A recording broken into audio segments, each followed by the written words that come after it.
네, 어제는 코스피, 코스닥 하락 종목이 전체 90%에 육박하는 폭락장이었습니다.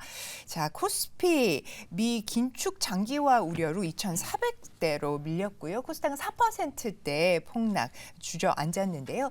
자, 지수 저점 방어가 안 되면서 시간이 지날수록 밀려갔습니다.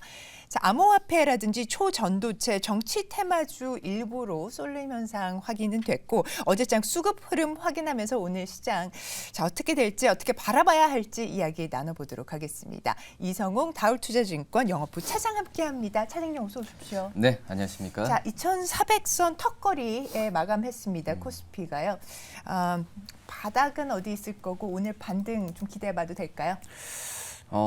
반등했으면 네. 좋겠고 우선은 지금 어떻게 매크로 장세라고 좀 볼 수 있어요. 그러니까 어떤 펀더멘탈이나 이런 걸로 시장을 연결해서 들어가는 부분이 굉장히 좀 힘들고요.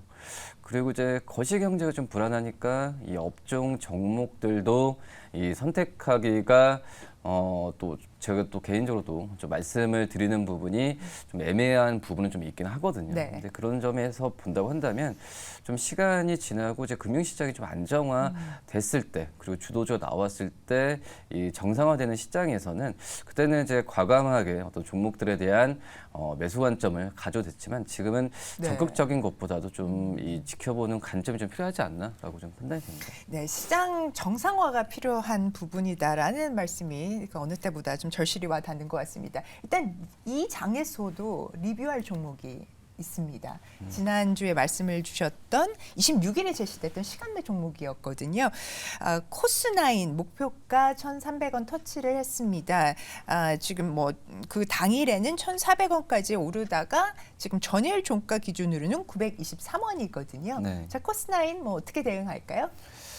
1,000원이 깨졌어요. 예, 1,000원이 깨진 그런 현재 상황이라고 볼 수 있겠고, 그제 목표 주가 제시했었을 때에 제가 말씀을 드렸던 게 그때는 웬만해서는 우선 차익실현 하고 나오시라고 좀 말씀을 드렸는데, 네.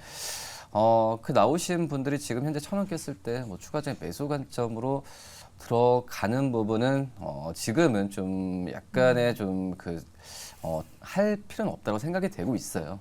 지금 이제 코스9 같은 경우도 올랐던 부분이 이 탄산 리튬, 이 샘플 테스트에 대한 진행 얘기였는데 결국 이제 코스9이 이 본업이 이제 화장품 OEM 업체라고 좀 볼 수 있겠고요.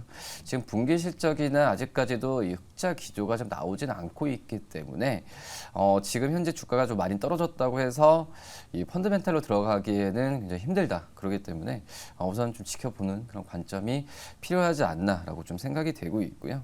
코스9 같은 경우에도 이 탄산 리튬이나 여러 가지 2차 전지 쪽 소재에 대한 사업에 대한 진출을 계속 지금 피력을 하고 있는 현재 상황이지만 결국은 이제 이게 실적이 나오진 않으면은 이 어떻게 보면은 테마라기보다도 아직은 지금 시작 단계라고 좀 볼 수 네. 있거든요. 그렇기 때문에 기대감 때문에 주가 매수 관점으로 들어가는 시기는 지금은 아닌 것 네, 같고요. 네. 좀 기다려보는 자세가 필요하지 않나. 시장 상황상 더더욱 그런 것 같습니다. 코스9에 대한 리뷰 확인을 해보셨습니다. 시간 외에 움직인 종목들 특징주로 만나보겠습니다. 박재은 아나운서 나와주시죠. 네, 시간의 특징주 하나하나 만나보도록 하겠습니다. KT가 AI 보이스를 결합한 영상 편집 솔루션이죠. 곰믹스 맥스를 출시했다는 소식에 이 관련주로 엮인 종목부터 알아보도록 할 텐데요. 가온그룹이 6.64% 강한 시세를 분출했습니다. KT의 AI 셋탑박스를 공급한다는 점이 부각되고 있습니다. 이어서 칩셋미디어 6.44% 오름세 시현했는데요. 고화질 영상 전용 신경망 처리 장치죠. MPU에 대해서 개발 소식이 들려오자 정규장에서도 크게 움직였는데 시간외에서도 기세 이어갔습니다. 다음으로 유바일로직스와 대동 함께 보도록 할 텐데요. 이 계약 소식에 확실히 움직여준 모습입니다. 각각 2%대, 1%대 올랐는데요. 유바일로직스의 경우에는 장마감 후에 유니세프와의 계약 체결 소식을 알렸고 또 대동은 최근 매출액 대비 5% 규모의 계약 소식을 알렸습니다. 이어서 유진로봇 1.9% 올랐는데요. 2023 로보월드에서 독보적 자동화 솔루션을 대거 공개한다는 소식과 함께 모멘텀으로 계속해서 이어질지 귀추가 주목되고 있습니다. 지금까지 시간의 특징주 알아봤습니다. 네, 로봇 관련주들 좀 보이고 있습니다. 어떤 종목 살펴볼까요? 가온그룹 로봇 관련주 말씀하셨는데 이 가온그룹 같은 경우에도 이 크게 보면은 이 두 개의 어떤 자회사 쪽에서 실적이 나오는 기업이거든요. 네. 이 가온 브로드밴드와 이 또 이제 어제 시간에서 올랐었던 주요 이유가 이제 이 K 퓨처테크가 이 KT와의 그런 AI 로봇에 대한 그런 좀 납품 얘기가 좀 나왔던 상황인데 뭐 그런 점에서 본다고 한다면 이제 가온그룹 같은 경우에도 이 그전에 어떤 로봇 관련주로서도 많이 부각이 됐던 상황이었고요. 이 K퓨처테크가 이 KT와의 로봇에 대한 납품 얘기는 그 전부터 계속 좀 있었던 그런 상황이라고 좀 볼 수 있겠고 어제 좀 지난주부터 이 부분이 공식화되면서 주가 거래량과 함께 많이 올라가고 있는 모습을 지금 보여주고 있는 상황이고요. 근데 중요한 부분이 지난주에 주가가 크게 한번 점프한 다음에 주가가 조정을 안 받는다는 거거든요. 좀 시장 상황도 불안하고 특히 이제 이 테마에 어떤 노출되었던 종목들이 차익 실현에 지금 타겟이 많이 되고 있는데 가온그룹 같은 경우에는 이 그전에 어떤 로봇 관련주로서 생각보다는 이 주가가 많이 올라가거나 변동성이 나오진 않았어요. 그러니까 어떻게 보면 지금 현재 시작 단계인 그런 상황이기 때문에 이 시간에서 지금 올라갔던 종목들 중에서는 이 로봇에 대한 관련주를 했을 때 좀 편하게 들어갈 수 있는 게 바로 이제 가온그룹이지 않을까라고 좀 생각이 되고 있고요. 이 특히 이제 큰 캐파를 차지하고 있는 자회사인 이 가온 브로드밴드 같은 경우가 이 네트워크 솔루션 쪽에서 지금 하고 있긴 하지만 이 부분도 좀 안정적인 수익이라기보다도 어떤 본업에 대한 그 가치 부분은 훼손은 안 된 상태라고 좀 볼 수 있겠고 근데 이제 K퓨처테크가 이제 로봇 통합 이 플랫폼 사업이라는 부분에 있어서 그러니까 그 본 사업에 이 K퓨처테크의 플러스 알파인 신사업이 더해주는 구조로 가고 있기 때문에 한번 지켜볼 필요가 좀 있지 않을까라고 좀 생각이 좀 되고 있고요. 지금 현재 본다고 하더라도 이 K퓨처테크가 이 로봇 통합 솔루션뿐만 아니라 지금 XR 솔루션 또 여러 가지 부분에서 신사업에 진출을 하고 있는 상황이기 때문에 물론 이제 당장 어떤 실적 뭐 그런 것보다도 역시 초기에 어떤 투자를 많이 하고 이거에 대한 부분에 있어서 활발한 모습을 보여주고 있을 때는 기대감을 가져갈 수가 있거든요. 뭐 그렇기 때문에 이 K퓨처테크의 향후 실적에 대한 전망은 저는 개인적으로는 좋게 많이 보고 있는 현재 상황이고 뭐 그렇기 때문에 지금 현재 가격도 충분히 좀 무리가 좀 없지 않나라고 좀 판단되고 있습니다. 네, 후발로 로봇 관련주로 지금 시장이 관심 받고 있습니다. 가온그룹 가격 전략 확인하겠습니다. 이 K퓨처테크의 로봇이 뭐 자율주행도 그렇고 여러 가지 AI 많이 겹쳐 있는 상황이에요. 뭐 그렇기 때문에 저는 뭐 들어갔을 때 오늘 시간 내에서도 상승 여력을 또 가져갈 가능성이 있다라고 지금 판단이 좀 되고 있고요. 뭐 1차적인 목표가는 8,300원 좀 말씀을 드리고 그리고 손절가는 6,800원 말씀드리도록 하겠습니다. 네, 1차 목표가 8,300원으로 제시를 해주셨습니다. 목표가 터치를 하면은 분할 매도로 접근을 하면 될까요? 우선은 저는 분할 매도 말씀하셨듯이 전량 매도는 아니라 분할 매도로 접근하는 게 맞지 않을까라고 좀 판단되고 있고요. 터치를 저는 오늘 할 거라고 판단되고 있어요. 네. 그때 다시 한번 리뷰 때 말씀드리도록 하겠습니다. 좋습니다. 네, 수급적으로 이제 외국인 이탈이 눈에 띄는 어제였습니다. 원달러 환율 1,363원까지 치솟으면서 외국인이 코스피에서 4천억 규모로 또 코스닥에서는 2,580억 규모로 순매도를 했습니다. 개인 나 홀로 1조 1,000억 원대 순매수를 기록했는데요. 그 와중에서 외국인과 기관이 최근 담고 있는 종목들 특징주로 확인하겠습니다. 네, 외국인의 특징주부터 하나하나 만나보도록 할 텐데요. 이 최근에 반도체 테스트 솔루션 분야의 기업이죠. ISC의 인수 마무리 단계 절차에 들어간 기업부터 알아보도록 하겠습니다. SKC 13거래일째 눈독을 들이고 있는데요. 2027년까지 반도체 사업 매출을 3조 원으로 확대하겠다고 밝히기도 했습니다. 현대차를 10거래일 연속 눈독을 들이는 모양새인데요. 피크아웃 우려를 지우고 하반기까지 질주를 이어갈 걸로 보여지면서 관심 관심이 집중되고 있죠. 또 고금리 속에서 선방했다는 평가가 나오기도 하고요. 탄탄한 수요로 연간 실적 기대감까지 키우는 모양새입니다. 이어서 SK네트워크스 9거래일째 매수고요. 2040년까지 온실가스 배출량을 95% 줄여낸다고 합니다. DB하이텍 5거래일째 보고 있는데요. 전력 반도체 생산 능력을 키워나가고 있습니다.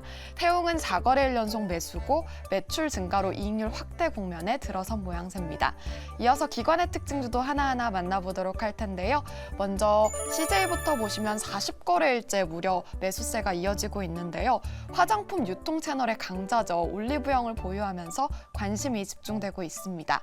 HK이노엔 18거래일째 보고 있고요. 큰 매출을 올리는 대형 품목의 연쇄적인 판권 이동에 관심이 집중되고 있습니다. 현대리바트 15거래일 연속 매수고요. 프리미엄 가구를 출시한 점이 부각되고 있습니다. 오리온을 9거래일째 사들이고 있는데 3분기 실적에 대한 기대감 커지고 있고요. 먹태깡의 인기와 함께 농심의 인기도 여전히 커지고 있습니다. 5거래일째 기관의 눈독을 받고 있네요. 지금까지 외국인 기관의 특징주 알아봤습니다. 네, 여기 시장에서 원달러 환율 조금 안정세를 찾는 모양이기는 한데, 자, 외국인 수급 특징주 중에서는 또 어떤 종목을 한번 볼까요? 앞서서 좀 또 얘기를 했는데 바로 이제 현대차 한번 네. 말씀을 드리도록 하겠는데요.